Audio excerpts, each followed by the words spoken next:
Kita tidak akan membahas tentang kekristenan hari ini. Kita tidak membahas tentang pelayanan yang bentuknya bagaimana, tidak. Kita juga nggak bahas tentang doa hari ini. Saudara, ada ketidakseimbangan yang sangat-sangat tidak seimbang dalam kehidupan anak-anak Tuhan, karena titik beratnya itu hanya Tuhan untuk kita, ya. Itu 90 sekian persen lebih titik beratnya, aku diberkati Tuhan, aku ditolong Tuhan, pokoknya ada mujizat, aku percaya Tuhan berkuasa dan sebagainya. Nah, kalau kita hidup sebagai orang Kristen hanya menitik beratkan Tuhan untukku, Tuhan untuk kita, terus begitu saja, maka kita ini tidak seimbang sama sekali. Kenapa tidak seimbang sama sekali? Karena kita jarang sekali diajarkan atau mendengar khotbah yang kepentingan Tuhan, yang Tuhan inginkan dalam kehidupan kita. 90 sekian persen saya baca buku rohani, saya dengar khotbah di radio, saya dengar khotbah lewat CD dan sebagainya. Penekanannya hanya bagaimana kita berhasil, bagaimana kita sembuh, bagaimana bisnis kita maju, bagaimana sekolah kita bisa sukses, bagaimana anak-anak kita bisa jadi anak yang baik. Semuanya untuk kita, untuk kita. Nah, kapan yang kita diajak mikir untuk Tuhannya itu kapan? Oke, saya ajak saudara memikirkan fakta ini. Apa saja yang kita kerjakan, baik itu kecil maupun itu besar, seharusnya kah kita itu menanyakan ini untuk apa? Ya, mungkin pertanyaannya agak ambigu, istilah bahasa Indonesia, agak perlu jawaban lah. Tapi itu penting. Saya beri contoh saja. Kalau kita lagi menuju ke satu tempat, entah itu ke mall, entah itu ke pantai, entah itu ke pasar, entah itu ke bank, atau kita ke toko apa. Mungkin nggak kalau suatu saat ada orang yang lagi menuju ke satu tempat, lalu ketemu temannya, lalu ditanya, kamu ke situ ngapain? Nggak tahu. Kira-kira aneh nggak ini orang? Lalu saya tanya, aneh tidak, saudara? Nah, sebetulnya begitulah ketika kita ke gereja. Pernahkah kita menanyakan pada diri kita, kalau kita ke gereja itu sebetulnya kita cuma karena kebiasaan? Ya, aku orang Kristen, maka aku harus kebaktian. Bukan itu. Artinya begini, apa saja yang kita kerjakan itu pastikan punya tujuan, punya kepentingan. Ya atau tidak? Sekedar SMS saja itu pasti kita punya kepentingan apa untuk SMS itu tadi. Gak ada orang telepon walaupun dia isengin temannya, itu kan tujuan. Betul, itu kan kepentingan dia. Walaupun cuma iseng, aku iseng kok telepon dia. Lah, iseng itu kan sebuah kepentingan. Memang lagi ngisengin temannya. Pernah mikir gak itu? Apa saja. Saudara ngelap sepatu, ayo, punya kepentingan nggak untuk ngelap sepatu saja? Punya. Apa kepentingannya? Iya, supaya bersih. Walaupun toh jarang ada orang lihat sampai sepatunya gitu, jarang sih sebetulnya. Ada yang nganggur. Tapi toh tetap kita harus lap. Ada kepentingannya. Nah, selama kita hidup ini, pernahkah ini untuk keseimbangan tadi ya? Pernahkah kita mikir kepentingan Tuhan?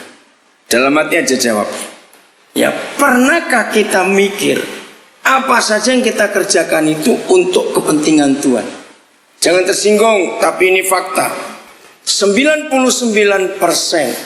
semua doa yang didoakan, yang diucapkan oleh orang Kristen atau oleh gereja, pasti untuk dirinya dan keluarganya.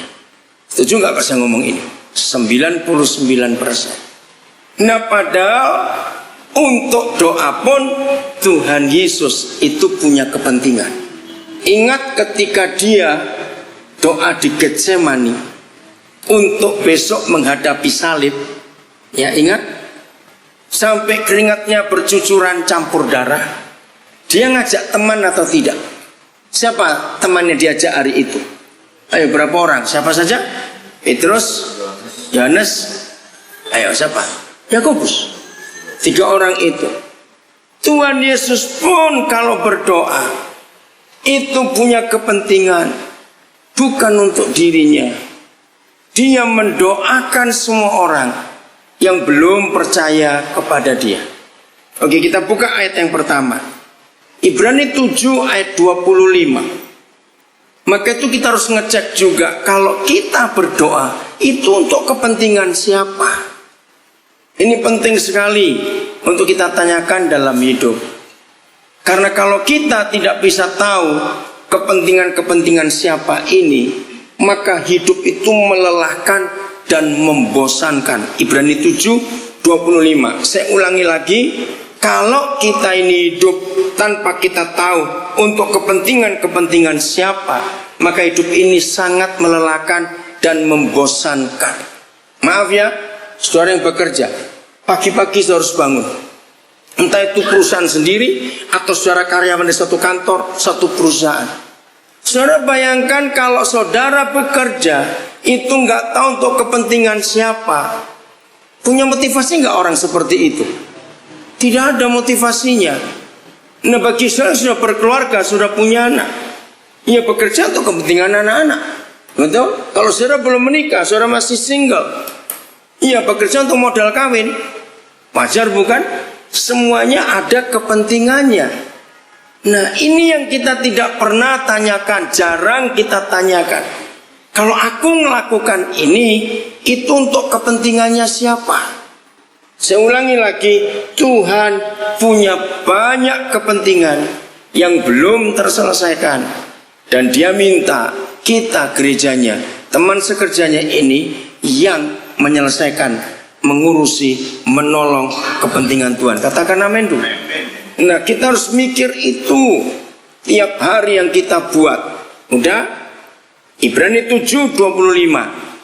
Inilah satu-satunya ayat dalam Alkitab yang memberitahukan kita. Dengar ya, saya ulangi lagi.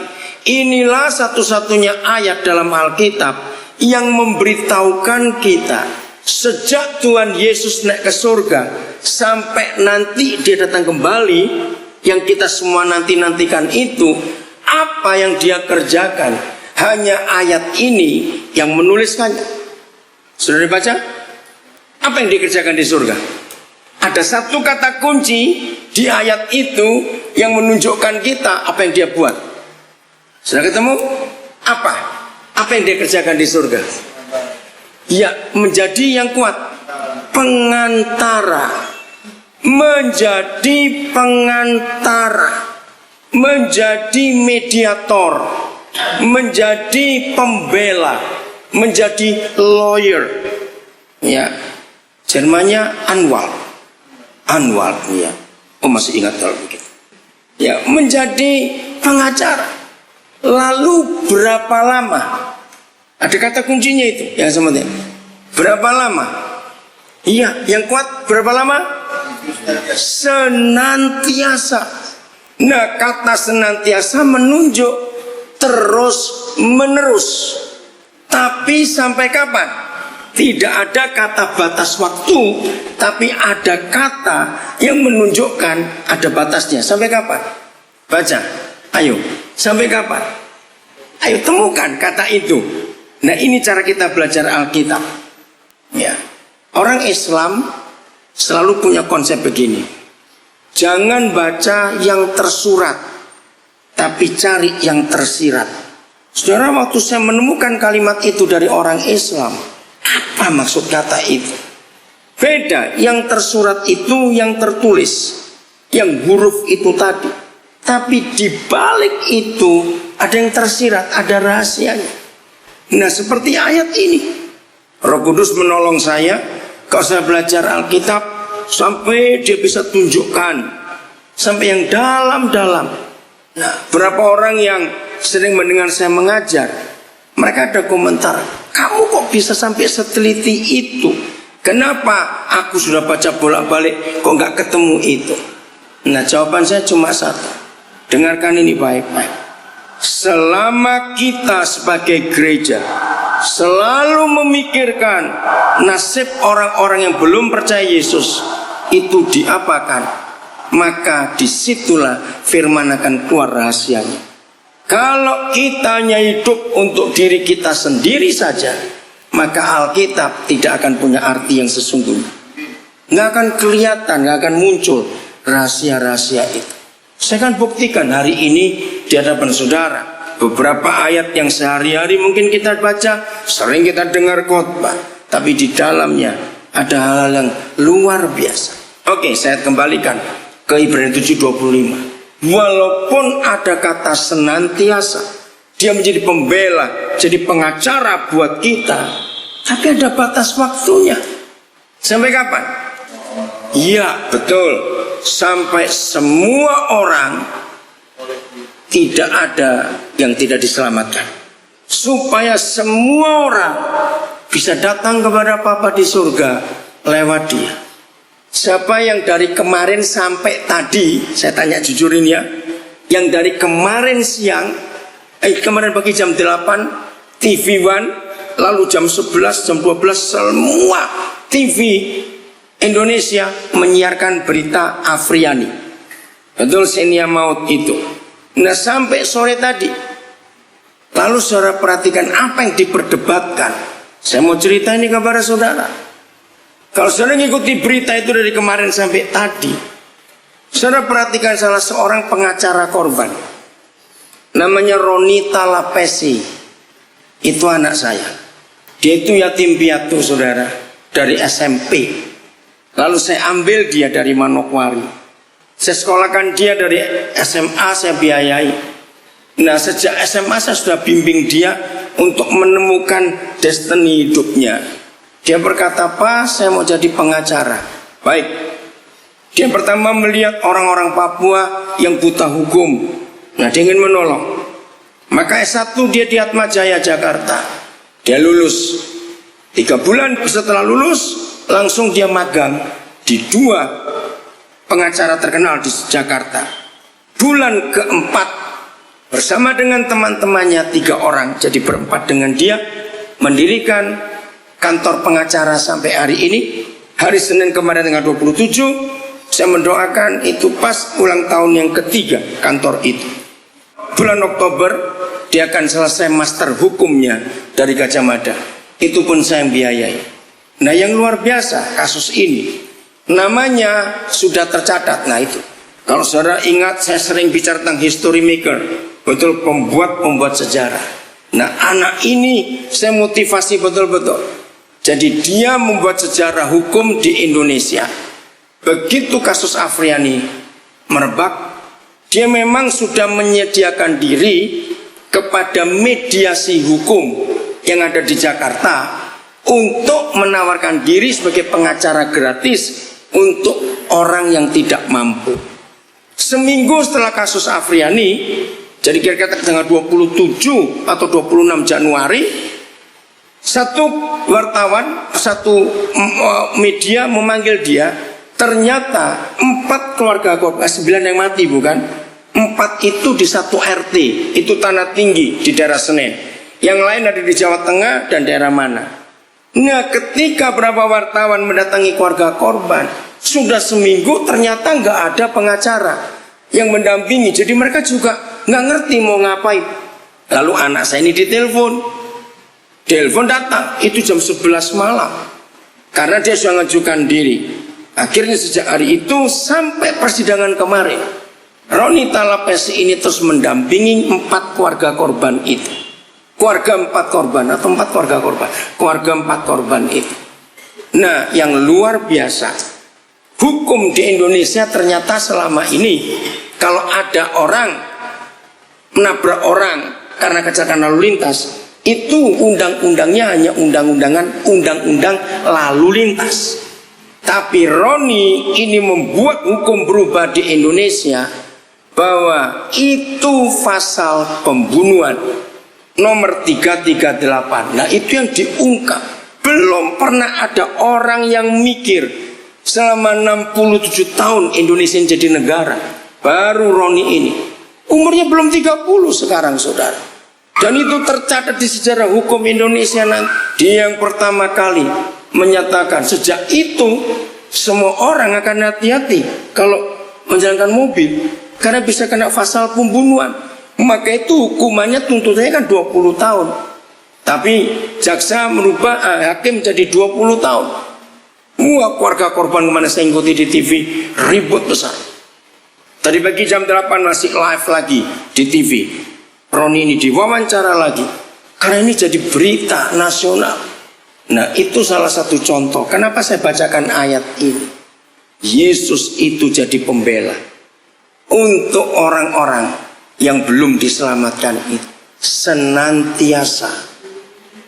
Nah, waktu dia berdoa senantiasa. Jadi pekerjaan Yesus Tuhan kita sejak dia naik ke surga sampai nanti datang kembali, itu hanya menjadi pembela orang-orang yang belum diselamatkan itu. Waktu dia berdoa sebagai pengantara, dia itu nggak mau sendirian, dia cari teman. Nah, sekarang masalahnya mau tidak kita jadi temannya Yesus untuk berdoa itu. Mau tidak? Inilah kepentingan-kepentingan Tuhan yang selama ini kita belum pernah mikirkan, bahwa hatinya untuk orang-orang yang belum diselamatkan itu besar sampai hari ini. Dan kita nggak cuma diam begitu saja, nggak cuma doakan lalu menginjili, tapi kita harus bawa orang-orang itu sampai mereka itu tahu akan kebenaran itu.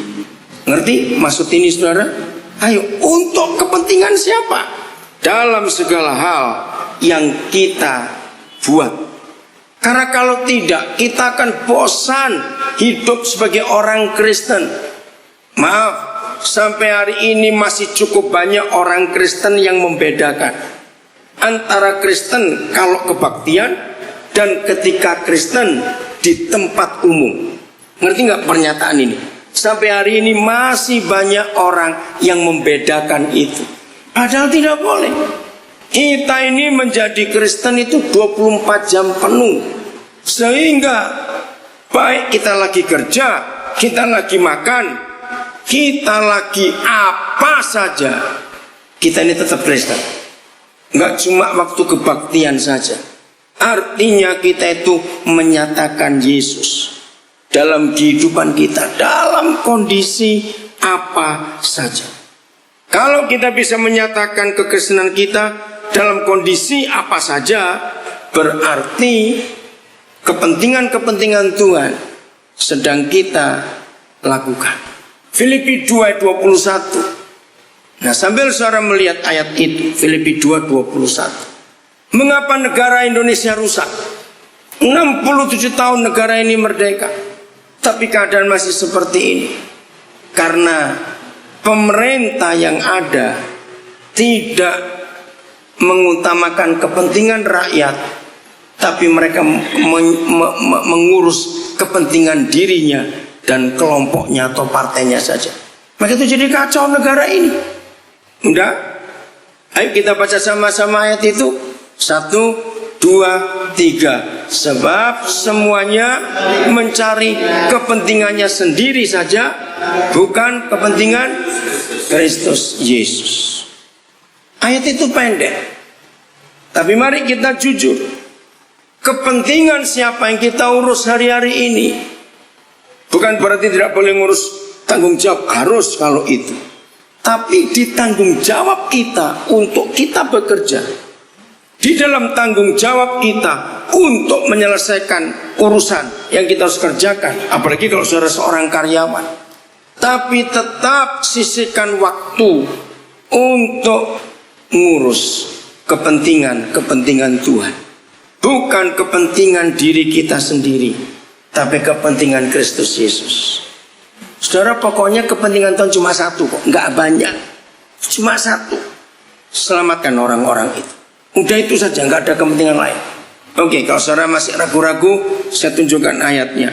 1 Timotius 2 ayat yang keempat. Jadi kepentingan Tuhan itu nggak banyak, cuma satu. Oke, salah seorang baca ayat itu. 1 Timotius 2 ayat yang keempat. 1 Timotius 2 ayat keempat. Ya. Yang mengendaki supaya semua orang diselamatkan dan memperoleh pengetahuan akan kebenaran. Inilah satu-satunya ayat dalam Alkitab yang memberitahukan kita apa sih kehendak Tuhan itu. Cuma satu kehendaknya, saudara. Supaya berapa orang? Semua orang diselamatkan. Cuma itu saja. Siapa namamu? Yohanes, dekat sini, Nes. Kemarin saya ada di Bali, diundang tadi Kawi yang papi telepon pakai bahasa Inggris. Saya kagum. Ada pilot dari Tiger. Nah ya, ada pesawat Tiger itu toh, orang Jerman. Dia belum menikah. Kaget, saudara. Ternyata dia itu punya hati untuk melayani penjara-penjara. Jadi dia itu berhenti di negara mana saja, dia harus ke penjara. Nah, karena dia sering mendarat di Bali, rutenya itu Thailand, Bali atau Hong Kong, Bali. Dia baru 3 tahun masuk Indonesia.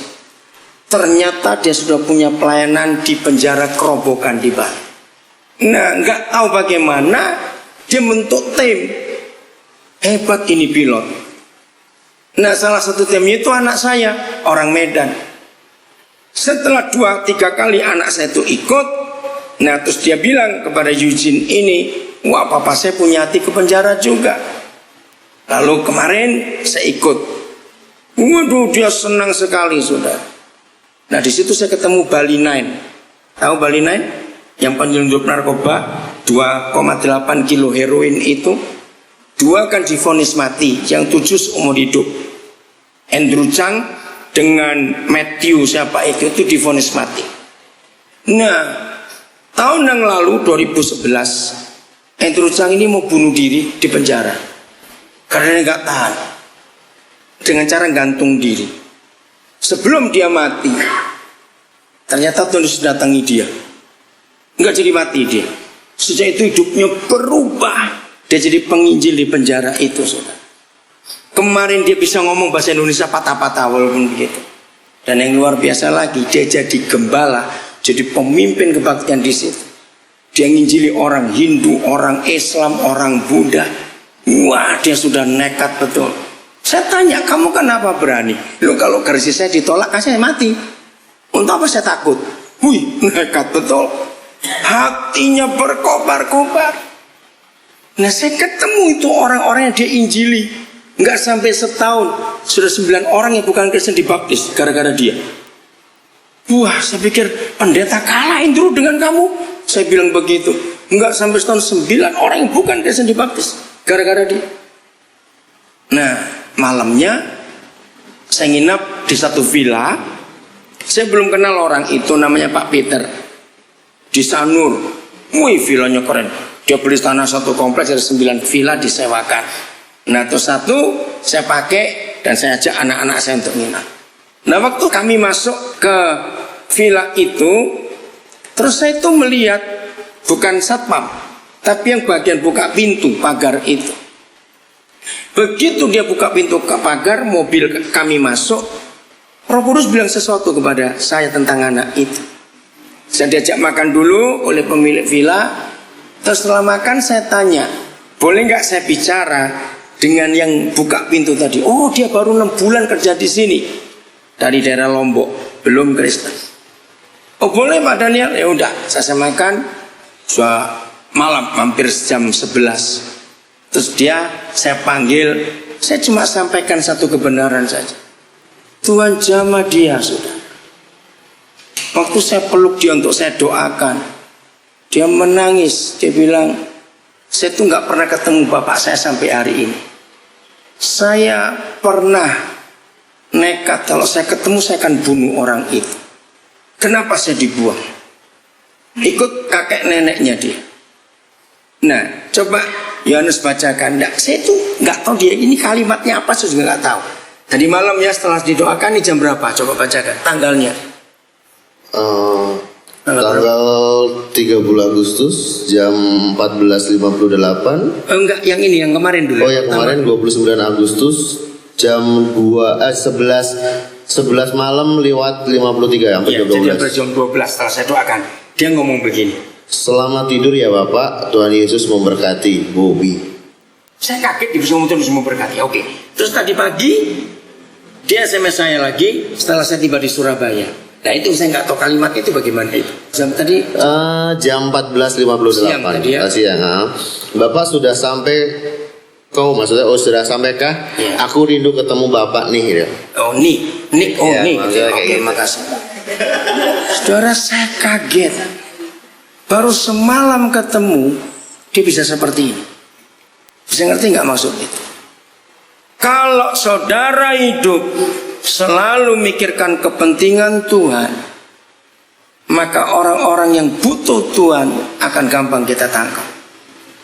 Nah, apa yang saya buat atas orang ini? Dia SD nggak lulus, saudara. Bisa bayangkan. Dia umur 22 tahun ini. Saya bilang saya berunding dengan pemilik vilanya. Saya mau kursuskan dia bahasa Inggris, saya mau kursuskan dia komputer. Waktu saya tawar itu di malam, dia senang sekali. Maka itu kalau saudara ketemu orang, cepat buatlah sesuatu, jangan lambat-lambat. Amin. Buatlah sesuatu. Ada kisah lagi. Waktu itu saya dengan Cik Luis ada di Sibolangit. Sibolangit itu mana yuk? Mana Sibolangit? Di bawah langit bukan. Kasihan Cynthia. Iya. Ayo di mana Sibolangit? Dulu lulus nggak ilmu buminya? Oke, itu Sumatera Utara. Saya punya komunitas anak-anak SMP, anak-anak SMA di Binjai, di Tanah Karo. Ya sudah 3 tahun saya punya komunitas di sana. Setahun saya harus punya waktu 2-3 kali saya ke sana. Ya menyenangkan lihat anak-anak itu. Nah terus Lebaran itu 17 Agustus mereka minta retreat. Hampir 200 anak datang. Membicara cuma saya sendiri dan Cik Luis ikut, senang melihat anak-anak itu. Nah siangnya saya itu dapat SMS yang unik sekali. Coba bacakan ini. Jam berapa? 15 Agustus jam 16:41. Shalom, maaf kalau boleh tahu apa betul ini dengan Bapak Daniel Alexander? Saudara, langsung saya telepon. Siapa orang ini? Karena nggak ada nama. Begitu saya telepon, saudara, saya bilang saya Daniel Alexander. Dia nangis, saudara. Loh, kan saya kaget.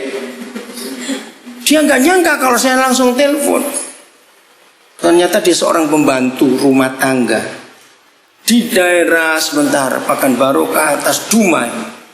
Dia bilang, kemarin Pak, saya lagi nyapu rumah, anak majikan saya lagi nyalakan TV, ternyata ada Bapak. Dia bilang begitu. Dan terus di situ ada nomor telepon. Memang saya kalau siaran di TV, saya harus pakai nomor telepon saya. Saya nggak mau nomor teleponnya TV itu, karena saya mau kontak dengan orang-orang itu. Waktu saya melihat cara Bapak hidup, maka saya memberanikan diri untuk SMS. Tapi saya nggak nyangka kalau Bapak cepat balasnya nelpon saya. Cerita saudara tentang anaknya. Nah tapi saya nggak jelas. Ya karena banyak istilah-istilah yang saya nggak ngerti. Karena dia dari pulau apa saya lupa itu. Akhirnya dia bilang, bisa nggak ibu SMS saja? Karena saya nggak nangkep dia ngomong apa itu. Akhirnya dia SMS. Nah setelah ngomong panjang, setelah itu, ini tadi jam berapa pertama? 16:41. Iya, terus nyambung. Nyambung lagi SMS buku 17:31. Nah, lihat tuh baca ini panjang sekali. Nama saya Christina Roa, kelahiran tahun 77, menikah 11 November 96, 6 Januari 97. Anak saya lahir. Pernikahan kami waktu itu tidak disetujui orang tua suami saya. Tahun 2001 saya pergi tinggalkan anak dan suami saya. Lalu saya kembali hampir 8 tahun. Saya tidak ada kabar. Tahun 2008 bulan Mei baru saya pulang.